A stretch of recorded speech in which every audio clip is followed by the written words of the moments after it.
Өзгеде тақырыпқа қойсамыз, Жыр-жебе ақындар мектебінің қос шәкірті республикалық ақындар айтысынан жүлделі оралды. Жыр алабы Жамбыл атымен өткен дәстүрлі ақындар айтысынан Маңғыстау атынан бақ сынаған Медиасқар Қанжарұлы мен Ердәулет Сардар. Бірі үшінші, бірі ынталандыру сыйлығына ие болды. Айтыскер ақындарды достары, туыстары қошеметпен күтіп алды.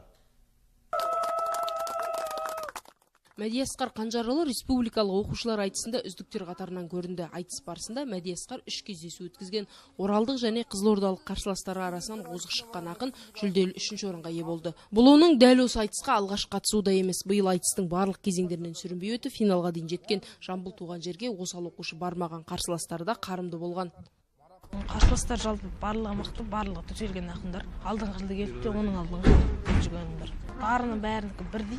Басты еңбек және де тәжірибе. Жыр алыбы Жамбыл оқушылар сайысына барлығы өңірден 27 айтыскер бақ сынаған. Олардың екеуі маңғыстаулық. Жас ақындарға Айтақын Бұлғақов бастаған айтыстың алыптары баға берген. Жыр-жебе мектебінің жетекшісі, ақындардың ұстазы Фарқат Мұсайып бұл айтыстың оқушылар үшін тәжірибе болғанын айтады. Бұл енді үлкен деңгейде өткен жыл сайын дәстүрлі түрде өтетін айтыс. Алматы облысында өтеді айтыс. Айтыс үлкен деңгейде өтті. Үлкен деңгейде өтетін себебім әр өңірдің мықты жүйріктері қатысты. Мен енді шәкірттеріме шын жүректен ризамын.